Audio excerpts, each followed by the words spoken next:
ایسے لگتا ہے کہ جیسے یہ جنریشن خدا کے خوف کو بھول چکی ہے۔ لوگ اپنی زندگیوں کو ایسے گزار رہے ہیں جیسے کوئی عدالت نہیں ہونے والی، اور اسی لیے انہیں لگتا ہے کہ اس کے لیے کوئی تیاری کرنے کی ضرورت نہیں رہی۔ لیکن میں آپ کو بتانا چاہتا ہوں، جہنم حقیقی ہے اور خدا کا فیصلہ بھی۔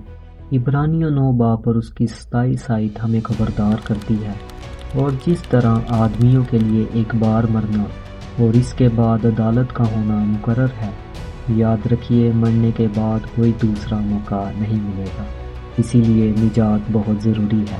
یوحنا 14 باب اور اس کی 6 آیت میں درج ہے، یسوع نے اس سے کہا کہ راہ اور حق اور زندگی میں ہوں، کوئی میرے وسیلہ کے بغیر باپ کے پاس نہیں آتا۔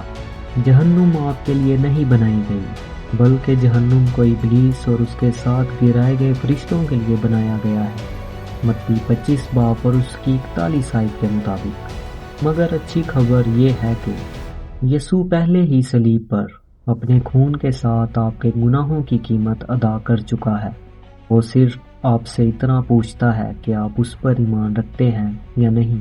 پہلا کرنتھیوں اس کا 15 باب اور اس کی 3 سے 4 آیات میں کچھ یوں درج ہے، چنانچہ میں نے سب سے پہلے تم کو وہی بات پہنچا دی جو مجھے پہنچی تھی کہ مسیح کتاب مقدس کے مطابق ہمارے گناہوں کے لیے موت اور دفن ہوا، اور تیسرے دن کتاب مقدس کے مطابق جی اٹھا۔ یاد رکھیے وہ جلد آنے والا ہے، وہ ہر ایک کو اس کے کاموں کے موافق بتلا دینے کو ہے۔ اس کا چھاج اس کے ہاتھ میں ہے۔